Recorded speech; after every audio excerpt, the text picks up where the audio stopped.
Esta charla-reportaje se enmarca dentro de las actividades organizadas por la Asociación Cultural Navarra, que se ha tenido que adaptar a la actual normativa sanitaria. Agradezco enormemente la invitación a participar en su programa con esta conferencia sobre la Junta de Infanzones de Obanos. Durante el reinado de Sancho VII el Fuerte surgió en Navarra una hermandad que ha pasado a la historia con el nombre de Junta de Infanzones de Obanos.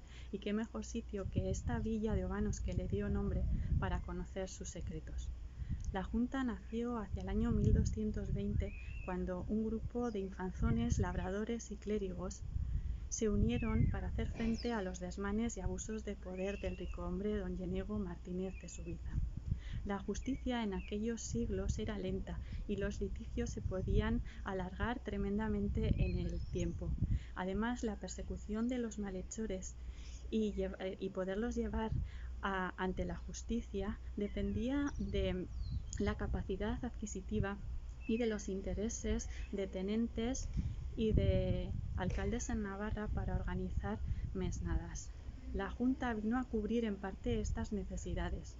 Por un lado, se organizó para tener siempre una mesnada preparada que pudiera salir en persecución de los malhechores.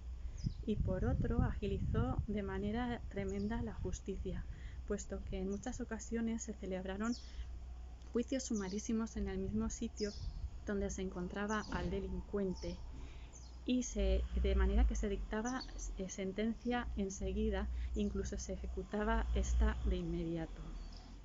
La Junta de Infanzones de Obanos tuvo desde sus orígenes un código de honor y de funcionamiento particular. Los junteros, que así se llamaban quienes formaban parte de ella, elegían de manera democrática y por votación a sus líderes. En los inicios estos eran 3, se llamaban sobrejunteros y cada uno de ellos representaba a una parte geográfica de Navarra. De entre ellos se elegía a un líder que era el que tenía la representación legal de la Junta. Se conocía como cabo, mayoral o burusagui. Además de tener la portavocía de la Junta, él tenía que estar presente siempre que se celebrara un juicio y se dictara una sentencia. Una de las características de la Junta era su heterogeneidad.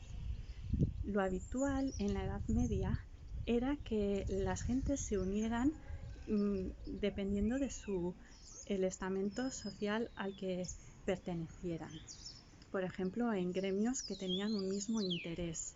Sin embargo, se sabe que de la Junta formaron parte tanto clérigos como infanzones de baja nobleza, ricos hombres y también labradores y miembros de los estamentos más bajos de la sociedad. No siempre eran admitidos todos los que querían pasar a formar parte de la Junta. Esta era muy celosa a la hora de aceptar nuevos miembros. Se dio el caso, por ejemplo, del obispo Pedro Remírez de Piedrola, quien al morir Sancho VII el Fuerte y llegar al trono Teobaldo I, su sobrino, presentó su candidatura para formar parte de la Junta, y ésta se lo negó. El obispo tenía un litigio entonces con la corona sobre unos terrenos y unos dominios, y parece ser que el obispo quiso asegurarse el apoyo de la Junta para reclamar al nuevo rey esos territorios. La Junta se lo negó, como he dicho, y entonces el obispo expidió un documento excomulgándola. Hasta Obanos llegaron sus representantes para hacerle notificar esta decisión a la Junta. Se formó una algarada y los junteros persiguieron a los representantes enviados por el obispo hasta Puente la Reina. El motivo que alegó la Junta para denegar la entrada del obispo fue que pretendía amparar su independencia. Fue su independencia precisamente otro de los rasgos característicos de la Junta. En ningún momento a lo largo de su historia quiso depender de ningún poder, ni siquiera del real, aunque es cierto que cuando elegía a sus miembros, y especialmente al que iba a ser su cabo, se ponía en conocimiento del rey para que lo sancionara. Pero esto no hay que verlo como un sometimiento al poder de la corona, sino más bien como un intento de darle cobertura legal a la Junta de Infanzones. En sus comienzos, la Junta de Infanzones de Obanos no contó con un lugar concreto de reunión. Lo hacía allí donde se la necesitaba. Sí es verdad que con el paso del tiempo hubo unos lugares que se fueron repitiendo con mayor asiduidad. Este fue el caso de Arteaga, Miluce, Echauri, el Prado de Carcalarre y Obanos. Con el paso del tiempo, Obanos se convirtió en el punto más frecuente y casi exclusivo de reunión. Esta elección no es fruto de la casualidad ni del azar. Si observamos un mapa del Reino de Navarra del siglo XIII y lo comparamos con uno de la actual Comunidad Foral de Navarra, veremos que prácticamente el territorio es muy semejante. Y si situamos a Obanos dentro de ellos, veremos que ocupa prácticamente lo que sería el centro geográfico de todo el territorio. Esto lo hacía un punto ideal de encuentro, puesto que se encontraba a una distancia equidistante de cualquier lugar de Navarra, lo que permitía a los junteros venir hasta aquí en poco espacio de tiempo. Es curioso que Obanos, a lo largo de su historia, no se haya conocido que haya tenido un recinto fortificado especial ni una muralla excesivamente importante. Eso a pesar de que durante mucho tiempo se custodiaron aquí documentos importantes tanto de la Junta como del Reino de Navarra. Y se dice que esto pudo ser porque estaba protegida por la Junta de Infanzones. Y si ahondamos un poquito más en la situación geográfica de Obanos, descubriremos que está en el punto de encuentro de dos corrientes telúricas. Además, el camino de Santiago que llega desde Aragón y el que entra desde Roncesvalles se hacen uno en esta zona, que estaría formada por Obanos, Puente la Reina, que queda un poquito más al oeste hacia mi izquierda, y Eunate, que queda a mis espaldas. Y desde aquí se hacen uno hacia Santiago de Compostela. Tras ser aceptados, los nuevos miembros hacían un juramento de lealtad y se comprometían a cumplir las normas establecidas por la hermandad. El quebrantamiento de este voto estaba penado severamente. Este primer acto de vinculación a la Junta era tan importante que acabó plasmado en su sello. La matriz conocida se ha datado de finales del siglo XIII. Tanto en ella como en los sellos que han sobrevivido todavía pendientes de distintos documentos firmados por la Junta, se puede observar cómo eran sus dos caras. En el anverso aparece el libro abierto de las Sagradas Escrituras. Sobre él descansan 12 manos derechas en actitud de jurar, 3 en cada uno de los lados de una mesa cuadrada. La elección de este número es muy simbólica y está vinculada tanto a temas religiosos, 12 eran los apóstoles, como a razones políticas. 12 eran también los pares de Francia y los ricos hombres del Reino de Navarra. Preside el conjunto una cruz patriarcal o de doble travesaño. Se desconoce la razón por la que los junteros eligieron este símbolo, que en sí mismo esconde muchos significados y guarda algunos secretos. La cruz patriarcal se puso de moda en el siglo XIII. Aparece, por ejemplo, en las monedas de los reyes aragoneses Jaime I y Jaime II. Pero es sobre todo un símbolo muy vinculado al Camino de Santiago, que tanto la Orden del Santo Sepulcro como la del Temple contribuyeron a expandir. Los templarios custodiaban en Averín un lignum crucis con una reliquia de la Vera Cruz que tenía forma de cruz patriarcal. Además existen numerosas ermitas e iglesias navarras, entre las que se encuentra Eunate, en cuyas piedras aparece labrado lo que José Javier Viñes en sus estudios ha calificado como un signo símbolo. En él se aprecia siempre una cruz patriarcal. Si profundizamos en este símbolo y lo descomponemos en dos partes, obtenemos dos atributos muy vinculados a los templarios. Por un lado tenemos una tau. La tau era utilizada por esta orden como un símbolo de protección para los peregrinos. Por otro lado, en la parte superior nos quedaría una cruz griega con 4 travesaños iguales, idénticos a lo que es la cruz paté o cruz típica del temple. Podemos pensar que los junteros eligieron la cruz patriarcal por mera moda, o podemos concluir que la tomaron por su compromiso de protección a los más débiles y en un contexto muy determinado. Recordemos que Obanos se encuentra en la encrucijada de las dos rutas jacobeas que van a Santiago y que se encuentra también a tan solo 3 kilómetros de Eunate. Se completa esta cara con la leyenda S seguida de las palabras Universitatis Iuraturum Navarrae. La S sería la abreviatura de Sigillum, lo que nos daría la traducción de sello de la Corporación de Jurados de Navarra. En el reverso del sello aparece la figura de un caballero cabalgando hacia la derecha, al que le rodea el lema de la Junta, que es Pro Libertate Patria Gens Libera State. Hay varias traducciones de este lema, pero el que más me gusta a mí es: por la libertad de la patria, pueblo libre permanece en pie. La Junta actuaba contra todo tipo de delitos.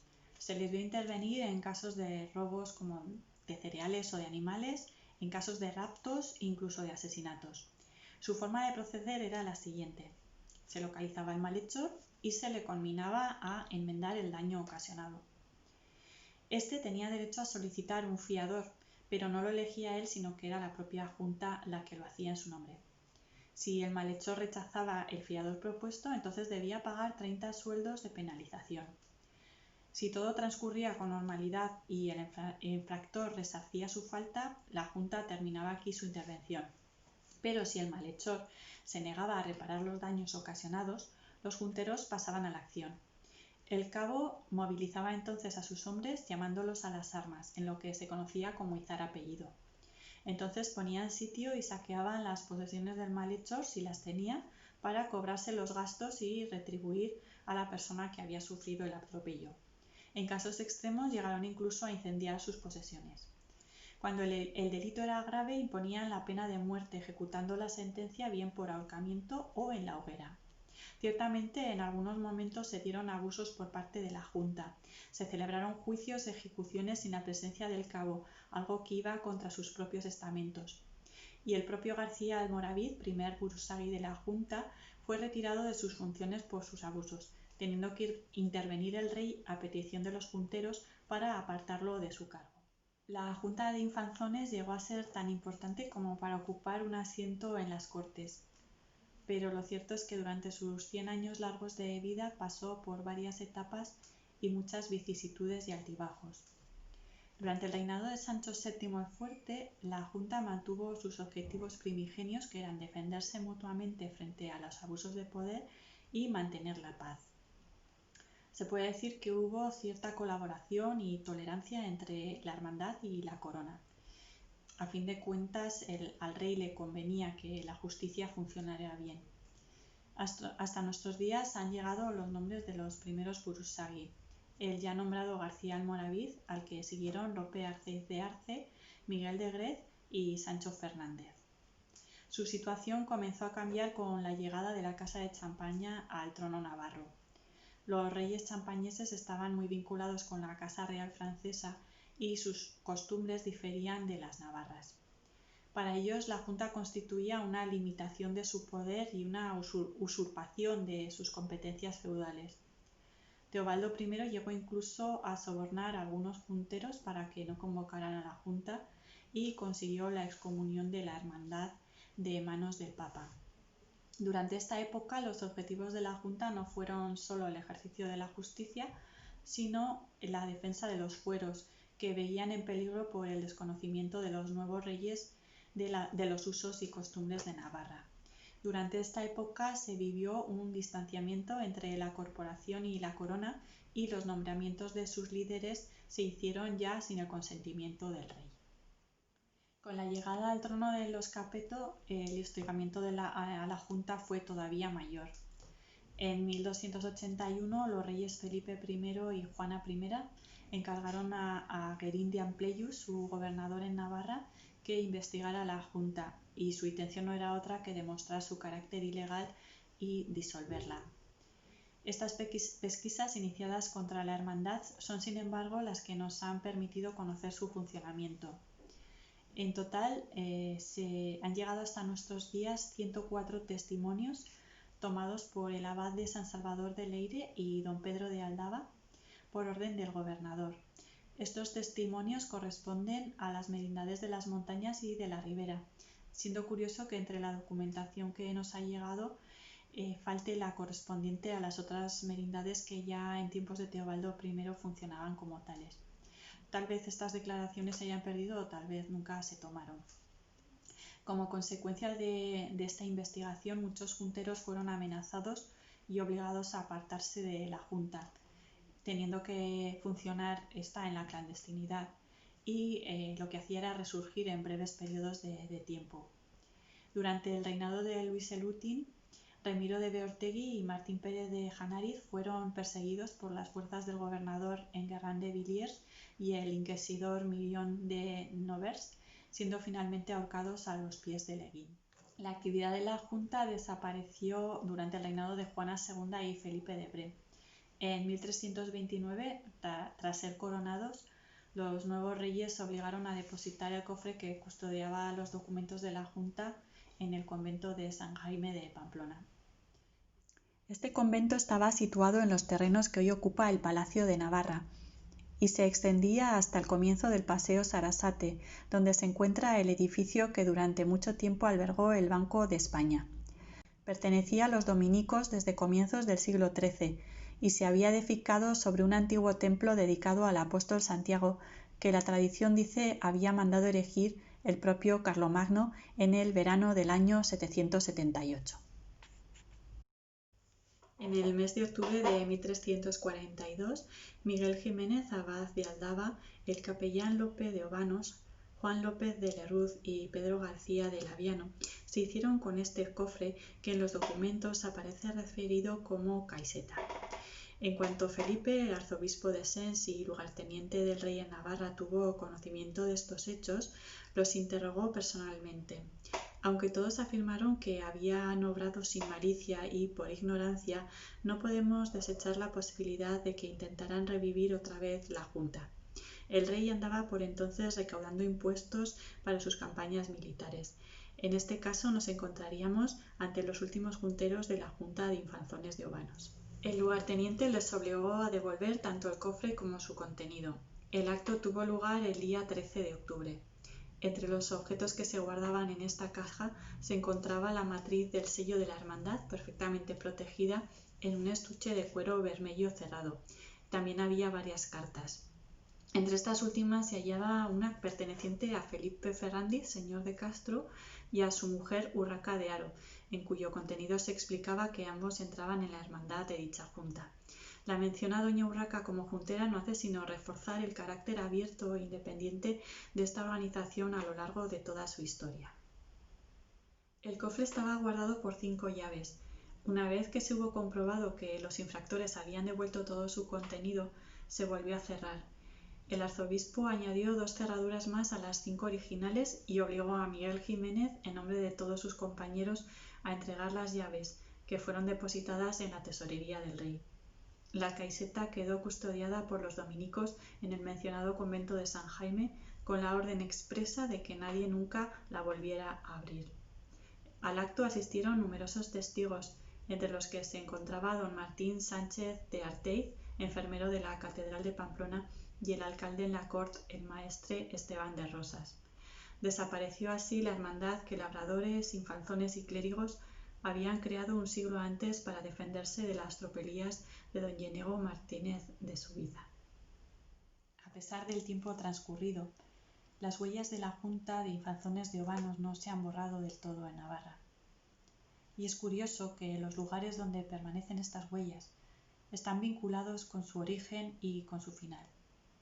Aquí, en Obanos, el recuerdo de estos hombres que juraban salva la fe del señorío sigue estando muy presente en sus calles y en sus casas, y si nos acercamos al Palacio de Navarra, podemos ver que en una de sus fachadas campa orgulloso todavía su lema, Pro libertate patria, gens libera state, y nos reta a nosotros, como despistados paseantes que somos, a tomar su relevo, el relevo de estos hombres, porque cuando ellos hacían valer su juramento, Eran los hombres pobres defendidos, y el señorío defendido, y la tierra estaba en paz.